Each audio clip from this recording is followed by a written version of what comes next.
StrayAllDay.com. Now tuned into the show where you learn the discipline to show up day after day, to do the work, the confidence to put yourself out there boldly and authentically, and the mental toughness to continue showing up, doing the work, putting yourself out there even when the success you've expected to achieve is yet to be achieved. And on top of all this, you get a huge dose of personal initiative, which is the go-getter energy that moves anyone out there, including you, especially you, to go and make things happen instead of waiting for things to happen. And what we do here is we take all of that I just explained and we put this all together into one package, one philosophy, one mindset, one method that you can follow every single day.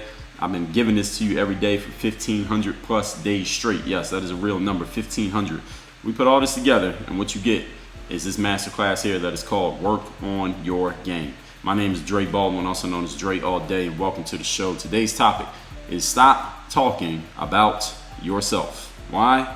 Because nobody cares. Yes, you heard me correctly. Stop talking about yourself because nobody cares. On the heels of yesterday's episode where I talked about marketing and informing you or reminding some of you that you are in the marketing business, not in the creation business, not in the content business, not in the online course business, not in the coaching business. You are in the marketing business. You are a marketer who happens to fill in the blank. You are a marketer who happens to be a coach, or a marketer who happens to have a podcast, or a marketer who happens to be a fitness trainer. All right, but you're in the marketing business, because if you can't market what you do, then there is no business. You understand what I'm saying? Now, what is one of the most effective ways to market yourself? That may be a question, or some effective ways to market yourself may be a question that you have on the heels of what we talked about yesterday. You thought I had just left you hanging on that, didn't you? Well, you're wrong, because today's topic is one of the most effective ways to market yourself to other people, whoever those people may be, whoever happens to be your target audience. Here it is. Stop talking about you. Because nobody, yes, you heard me right, nobody gives a damn about you. Nobody cares about you. Today is a lesson on marketing. You can consider this Marketing 101. Yes, the very first class on marketing is this right here. This is freshman entry-level marketing material. Many people out there are sharing their material, sharing their story, sharing some information that they have, maybe something that they went through, telling people about what it's like in their lives and telling them a day in the life, and here's what I'm doing, and here's what I think, and here's what I've been through, and here's some experiences that I've had in my life, etc., etc. But they are making a critical mistake in doing so, and today we are going to fix that critical mistake. If you don't know what the critical mistake is, then look at the title of this episode. I just told you. Now I'm going to explain to you why that's a critical mistake, and I'm going to tell you what to do about it so you can stop making that same damn mistake that so many people are making over and over again every single day, and they don't even realize that they're doing it. Let's get into the points. Point number one, today's topic once again is stop talking about yourself because nobody cares. Let me tell you something about me. So I'm gonna start off by talking about myself, even though the topic is stop talking about yourself. I've written 26 books. Yes, you heard me right, 26. 25 of those 26 books, guess what? They are not about me. The 26 books that I've written, only one of them is about me. And that one is called Buy a Game. You may have not even read Buy a Game. Buy a Game is the very first book that I wrote. It came out in 2010 or 2011. I don't remember which year. But that book is where I told my story. That whole book is my story. When I first started playing ball up through my college years, that's where I stopped with Buy a Game. I was still in the middle of my pro basketball career when that book came out. So I didn't even write about my pro career. I just told the beginning of my whole basketball journey. And some of you who are, if anybody's listening to me who was following me way back in the basketball video days on YouTube over 10 years ago, you know that I gave that book away for free. I was offering that book for free download on DreAllDay.com way back then. And guess what? It's still free. You can still get it. Now you just got to go to workonmygame.com/buyagame. BUYAGAME. You can download that book for free right now. That is the only book of my 26 books. That is the only one that is about Dre Baldwin. Every other book that I've written is by me. You might see my face on the cover. You're going to see my name on the cover. And yes, I am the one who wrote all of those books. No ghostwriters over here. I did all the writing. And all the stories are coming from either something I experienced or something that I know about and are sourced from other people. But I want you to understand, those books are not about me. It's not me just telling you my story or what I think or giving you my opinions. It's me telling you how the things that I have learned and the experiences that I've gone through, whichever ones I share in those particular books, how you can get better at whatever skill that book is proposing to teach you. Whether that's 25 conversation starters, my book, Work on Your Game, whether it's the Overseas Basketball Blueprint, whether it's the Mental Workbook, whether it's the books in the Bulletproof Bundle, the Super You, that's about confidence, Dre Philosophy Volume 0. All of those books are things that are designed to give you tools to help you work on your game, to help you get better. I just happen to be the one who wrote it. I just happen to be the vessel through which you're going to get that material, and I happen to just choose books as my platform for doing it. I can do it through a podcast, I can do it through an audio, I can do it through a webinar, I can do an online course, I can be a coach or a consultant or a speaker, and I've done actually all of those things at different points. But I put that material in a book so I can transfer that information from me to you. But it's not about me. Those books have nothing to do with me. Read any one of my books, and I challenge you to tell me how any one of my books is about me. Even though my book, Work on Your Game, I tell you pretty much, I go through pretty much my whole story in the book. In that 250-page book, I start somewhere in the middle of the story when I wanted to become a pro basketball player. And then I take you back to when I first started playing ball at some points. And I talk about my entrepreneurial life at some points. I talk about my podcast. I talk about playing pro ball. I talk about some things that happened in college ball. I talk about some things that happened off the court in my normal life. But the book is not about me. It's not a memoir. Work on Your Game is not a memoir. Even though you will get a good idea of my story and what I've been through, the whole purpose of me telling my story in that book and any of my other books, if I tell any of my story, is for me to just give you a story which is easy for people to understand. I did a masterclass not too long ago telling people that you need to become a very good storyteller. You want to be great at selling? Masterclass number 1418. Become a great storyteller. Why? Because people are really good at following narrative. It's easy for someone to remember a story. It is hard for someone to remember information. So that's the reason why I tell stories. Stories help people remember things. We just, as humans, we're just wired to remember narrative much more easily than we will remember raw data and raw information. That's just the way we're wired as humans. I don't have any other way of explaining it to you. If you want to go deeper on that, you do it and you start a podcast on that subject. But the reason why I tell a story is so that when I tell you the story, you remember the story, which is much easier than info, then you'll remember the information. Oh yeah, I remember that story, now I remember the information. I'll give you an insider secret here. Whenever I do a keynote speech or a TED Talk or any kind of live presentation where I do not have the aid of notes, I used to, when I first started in like 2015 into 2016, I would memorize the entire presentation. So I could do an hour-long presentation. I would memorize the entire hour. That is a lot of memorization. It takes a long time and there's a lot of work. And I realized that it was taking too much time and too much work, and there was a way that I could do it more easily to make it feel more natural. And here's what I do now. So anytime you see me doing a live presentation, let me tell you how I do it. All I do is remember the story and the point.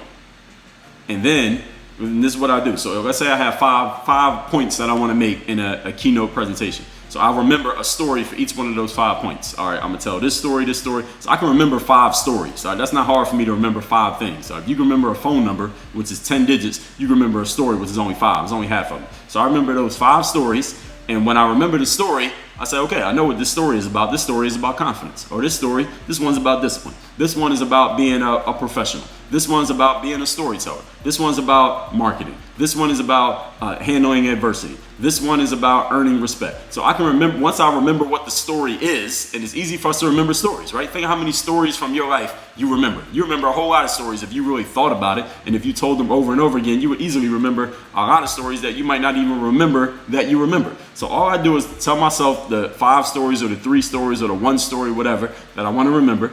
That story will remind me of the point, and that point will remind me of the application. That's all I do to prepare for a keynote. All I do is remember the stories. That's it. I don't have all my words written down. I don't have like this long outline with branches and all that shit. I don't do any of that. All I do is just remember the stories. That's why when I do a live presentation, any of you have ever heard me do a live presentation, and I'm talking about even a live stream is a live presentation, then it sounds natural. Why does it sound natural? Because I'm not reading off notes. I'm not going strategically. Not strategic is not the word I'm looking for. I'm not going. Damn, I just had the word on the tip of my tongue. I'm not going methodically, is the word, point by point through my presentation. I'm not remembering what to say. I'm just talking. It's kind of off the cuff, but it's not, because I've practiced. I've done my preparation, of course. But I know the story, so I can tell it, and it sounds natural because it is natural. I'm just telling the story. All right, you just happen to be the audience who's listening to that story at that point. Even this show that you're listening to right now, I use notes. I have notes here, but I don't write down everything I'm going to say. I'm not reading from a transcript or a teleprompter. All I do is give myself some notes. All right, point number 1, I'm gonna say this. Point number 2, this. Point number 3, this. And it could be a few words what the point is. Then I extrapolate on the point and I just go off and talk. Like right now I'm talking, none of this is in my notes. None of what I'm saying right now is in my notes. The only thing in my notes for point number 1 is that I've written 26 books and 25 of them ain't about me. That's the whole thing. And the one that ain't about me is my book, Buy a Game. I already knew that. I don't need to write that down. Everything else, all the books that I write are about you. And my experience and experiences of others are just examples that I use to drive home my points so that you understand what I'm saying. So with that background given, now let's move on to point number 2. Today's topic is stop talking about yourself. Why? Because nobody cares about you. Point number 2, people want to hear your story. Let me tell you why people want to hear your story. Because you're like, wait a minute, Dre, you're telling me to stop talking about myself because nobody cares about me, but then you got a masterclass that says how and why you need to be a great storyteller. I mean, who else's story are you going to tell? If you're not going to tell your own story, why would you tell anybody else's story? Let me explain to you why people want to hear your story. I'm going to tell you why you would ever want to hear my story. Okay, you listening to my show, I'm going to tell you why you would give a damn about my story. Here's why. People care about other people's stories only to the extent that that other person's story helps them understand and write their own stories. See, the reason why I put out that book, Buy a Game, in 2010 was not because I thought my life was so glamorous that people would just bow at my feet because I told my story. No. The reason why Buy a Game was popular with the audience that went and downloaded that book at that time was not because they all just wanted to know so much about Dre Baldwin, because they all wanted to know how you got from where you were to where you are, and what was the mentality behind it, what were the actions behind it, and how can I'm talking about the readers of the book, how can I take some of the same principles that Dre used to get from where he was to where he got to, and how can I use those to do the same thing myself? That's why they read the book. Not because they were just so enamored with me. Now, did they know who I was? Yes. Were they following me or fans? Yes. But they weren't reading it just because they just wanted to find more ways to worship Dre Baldwin. No, they read the book because they were looking for what in this book can help plant some seeds in my mind so that I can make my come up. I can work on my game. I can get to a higher level the same way this guy started from very humble beginnings and he got to a higher level. That's the reason why people want to hear your story. They're looking to find out what from your story can help them, inspire them to live out and write out their own story. That's it. When people hear your story, they are not really thinking about you. What they're doing is placing themselves in your story and trying to figure out, all right, what can I take from this story and use for myself so I can go do me, and then I can tell my story one day. There's only one exception to this rule that I'm giving you right here, is if you are so famous that your story alone is enough to hold people's attention for a long time. And there are only very few people who fit this exception. All right, those people are few and far between, where you could just talk about yourself. Just talk about your story and just you, and people care about you that much that they just want to hear you talk about yourself. There are very few people out there who can do this. I would love to be famous enough where I could just talk about myself all day and I didn't have to figure out what's the point of me talking about myself, what's the point of this story about me, and how can you apply it to yourself. It would be a lot less work. But the thing is, I'm not that famous, so I got to work a little bit harder, and I got to come up with what is the point that I want to get across to people, what's the application, how can they apply this and use it themselves, and then what's the story that's going to drive it home. So I got to do a little bit more work because I'm not famous enough to do less. You got to use your experiences to explain how you know what you know, okay? And then illustrate to others the point that you're making that is about them. So when I tell you a story about how I got so many stories I could tell. I'm trying to isolate one. I'll tell you the story about how I first started playing ball and I didn't know how to play. Nobody was training me. Nobody was teaching me. I didn't have YouTube videos to follow. There were no smartphones at this time. And I just went to the court and just practiced by myself every single day until I started figuring things out and getting a little bit better and a little bit better and a little bit better. I'm not telling you that story so that you can believe that I'm just some amazing person, because I probably wasn't the first, nor would I be the last person to ever do that. But I explained how that is where I started to develop my discipline, because I saw it started to actually produce results. It started to actually work. And I'm like, man, this actually works. Just showing up and working on your game and trying different things out, keeping what works, throwing away what doesn't. This formula actually worked. I had no other options but to use that formula. There was no internet that I could refer to back then with videos on it. None. When videos came on the internet, I was the one who put them on there. And that was 10 years later. So I'm telling you that story not to impress you, but to impress upon you, hey, here's a principle that I applied that worked. You could probably apply this principle as well. You don't even have to be doing it in basketball. That is the reason why you tell your story. Only so that you can allow other people to put themselves in your shoes and figure out how they can take what you did and use it for themselves. That's it. They are not there because they just want to worship you. As much as you would like to think that, much as we all would like to think that, that's not actually why we listen to other people's stories. Point number 3. Today's topic is stop talking about yourself because nobody cares about you. Point number 3, let me give you some further education on this. I'm going to tell you one place that you need to go and a subject that you should study if you want to get really good at taking what you have been through, but being able to express it in such a way that people get to thinking about themselves. So then they start seeing you as a person who understands them really well, and now they will flock to you because they know when they listen to you talk, they're going to be able to see themselves. Now, how would you like that ability? How would you like that skill? All right, there's one specific skill that you need to study and get really good at that will help you with this. That skill is called copywriting. You don't know what copywriting is, and I'm not talking about copywriting where you have like a protected trademark that nobody else can use. That's not the type of copywriting I'm talking about. I'm talking about copywriting, like actual writing with your hands, so it's spelled differently. Copyright is the word copy, R-I-G-H-T. That is your right to have something that nobody can copy. I'm talking about copyright, which is copy, then W-R-I-T-E. That's copywriting. That is the kind of writing that when you actually typing with your fingers or writing with a pen and pad. The definition of copywriting is the act or occupation of writing text for the purpose of advertising or other forms of marketing. The product, called copy or sales copy, is written content that aims to increase brand awareness and ultimately persuade a person or group to take a particular action. And yes, I will read that definition again.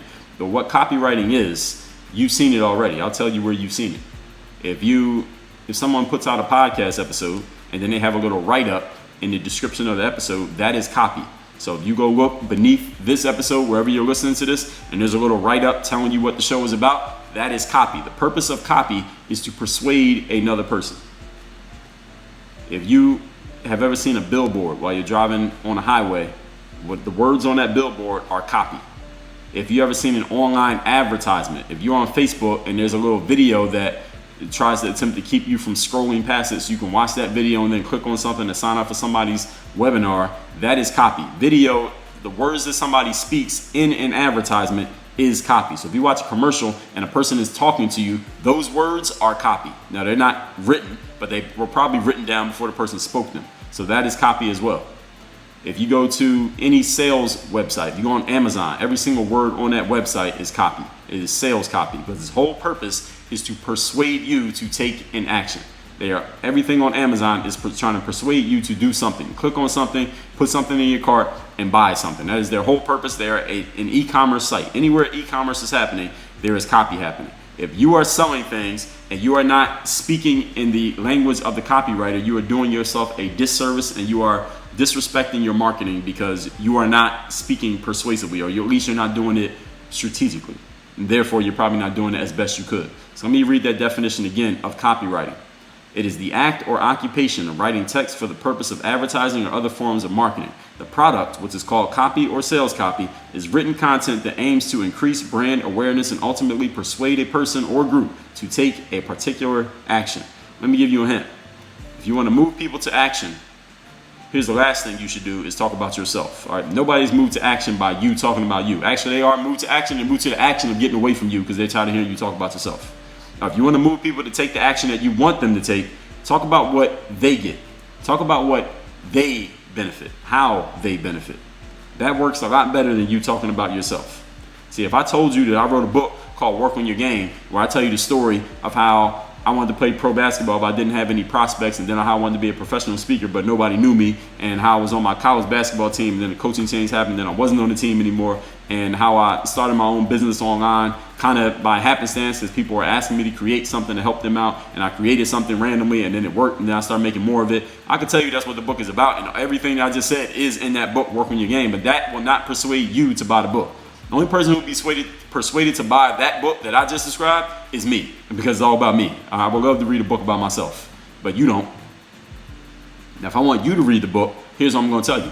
I'm going to tell you that I wrote this book for 3 specific people. Number 1, Person who believes they need more game, more skills, more abilities. You feel like you are short on those things and you need more ability so that you can perform at a higher level. Second type of person this book is for the person who feels like they have game, but for whatever reason they are not displaying and showing their game when it matters. Therefore, you don't have a skill problem, you have a performance problem. You are not showing your skills when it matters most. I'm going to help you with that in this book. The third type of person this book is for the person who feels that they have game and they feel that they have been performing as necessary, but for whatever reason they are not being recognized for their performance. So therefore, you have a visibility / recognition / marketing issue. If you feel you have a skill problem or a performance problem or a marketing problem, you need to read this book, Work on Your Game, because I'm going to show you how to not only step your game up, but also how to make sure you are performing when it matters most in front of the people that it matters most to, so you can create your opportunities and that you get the right recognition from the right people so that your game never goes underrated, never goes unnoticed, and you actually get the return on investment that you deserve for the effort that you have put in for your time, effort, attention, energy, focus, and money into your game to this point in your life. Are you interested in that book? That is copy. You need to develop that skill. You need to work on your copy skill. And that is something that that's a skill. And notice I didn't say talent, it's a skill, something that you can develop over time. Believe it or not, I just came up with everything I just said off the top of my head. That's only because I have a lot of experience in studying and writing and creating and speaking in copy. I mean, you see how many episodes we got of this show, right? Let's recap today's class, which is stop talking about yourself. Why? Because nobody cares.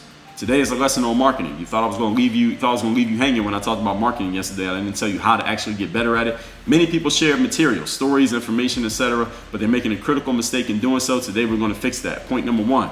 I've written 26 books. 25 of those 26 books are not about me. Only one, my first one, was about me. All the rest of them are about you. Notice that my first book was about me. Maybe I got a lot smarter after the first book and realized I should stop writing about myself if I want to sell more books.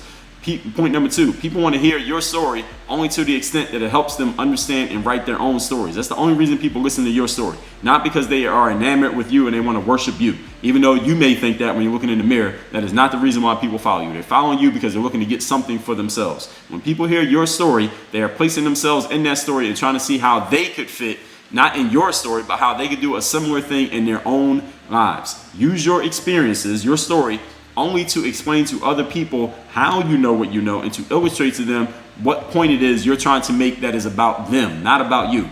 Point number three, here's your further education. Study copywriting. Definition of copywriting: the act or occupation of writing text for the purpose of advertising or other forms of marketing. The product called copy or sales copy is written content that aims to increase brand awareness and ultimately persuade a person or group to take a particular action. Let me give you a hint. If you want to move people to action, do not talk about yourself. Talk about what they get. Talk about them. Talk about their benefits. Talk about their shortcomings. Talk about their needs. That works a lot better and a lot faster, a lot longer, and a lot more effectively than you talking about yourself. Work on your game. Dre all day.